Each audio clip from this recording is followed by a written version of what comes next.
Praise లాడండి. ప్రభువైన యేసుక్రీస్తు నామంలో మీ అందరికీ వందనాలండి. యేసుక్రీస్తు వారు సిలువలో పలికిన రెండవ మాట, నేడు నీవు నాతో కూడా పరదేశంలో నుందువు. లూకాసు వార్త 23:43. అందుకాయన వానితో, నేడు నీవు నాతో కూడా పరదేశంలో నుందువని నిశ్చయముగా నీతో చెప్పుచున్నానని. యేసుక్రీస్తు ప్రభు సిలువలో వ్రేలాడుతూ ప్రక్కనే ఉన్న దొంగతో మాట్లాడిన మాట, నేడు నీవు నాతో కూడా పరదేశంలో నుందువు. యేసుక్రీస్తు ప్రభువు సిలువ వేయబడినప్పుడు ఆయనతో పాటు ఇద్దరు దొంగలు కూడా ఆయనతో కూడా సిలువ వేయబడ్డారు. ఈ విషయం మనందరికీ తెలుసు. వారిలో మొదటి దొంగ ఆయనను దూషిస్తూ, నీవు క్రీస్తు అయితే నిన్ను నీవు రక్షించుకొనుము, మమ్మును కూడా రక్షించుమని చెప్పెను. లూకాసు వార్త 23:39 ఇలాగూ వ్రాయబడింది. రెండవ వాడు వానిని గద్దించి, నీవు దేవునికి భయపడవా?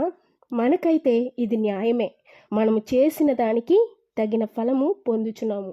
ఈయన ఏ తప్పిదము చేయలేదని చెప్పి ఆయనను చూచి పశ్చాత్తాపంతో, యేసు ప్రభువా, నీవు నీ రాజ్యంలోనికి వచ్చినప్పుడు నన్ను జ్ఞాపకము చేసుకొనమనెను.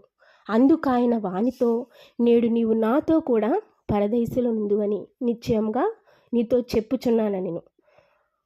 పాపం చేయడం అనేది చాలా ఈజీగా చేసేస్తాం కదండి, కానీ దానిలో నుండి బయటికి రావడం అనేది చాలా కష్టం. అసలు యేసుక్రీస్తు వారు ఈ లోకానికి ఎందుకు వచ్చారంటే, 1 తిమోతి 1:15 మనం చూసినట్లయితే, పాపులను రక్షించుటకు క్రీస్తు యేసు ఈ లోకమునకు వచ్చెను. రోగులకే వైద్యుడు అవసరం, కానీ ఆరోగ్యంగా ఉన్నవారికి అవసరం లేదు కదండి. ఈ వాక్యం ద్వారా మనం చూసినట్లయితే, యేసుక్రీస్తు వారు సిలువలో అంత భయంకరమైన సిలువ శ్రమను అనుభవిస్తూ కూడా ఒక ఆత్మను రక్షించాలనే ఆత్మల భారం కలిగి ఉన్నారు. మనుషులుగా ఎవరైనా పాడైపోతే వారిని చూసి ఆనందిస్తాం మనం. అది తప్పు, ఇలా ఉండకూడదు, ఇది చేయకూడదు, అలా ఉండాలి అని చెప్పడానికి ఎంత మాత్రం మనం ఇష్టపడం. ఎందుకంటే ఎవరు పోయినా నాకేంటి, మనం బాగుంటే చాలు అనుకునే రోజుల్లో మనం ఉన్నాం కదండి.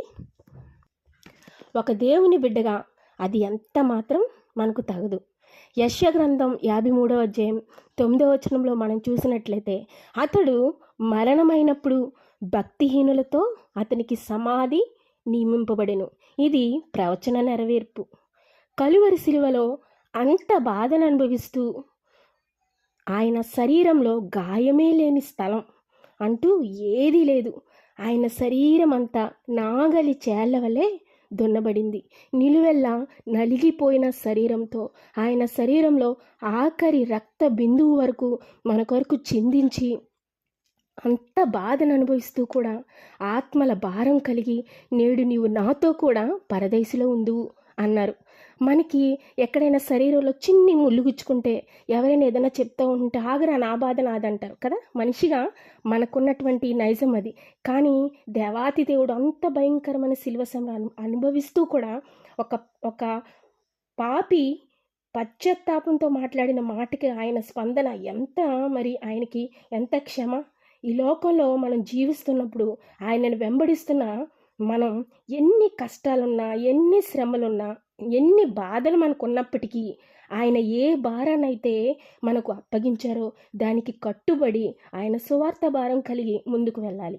ఏ దాసునికి 2 యజమానులు ఉండరు.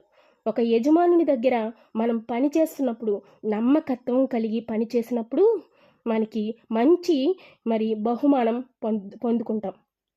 రహస్యమందున నీ తండ్రి కూడా నీకు ప్రతిఫలం ఇస్తాడు. ఇట్టి ఆత్మల భారం కలిగి మనం ముందుకు సాగుదుముగాక. ఆమేన్. God bless you.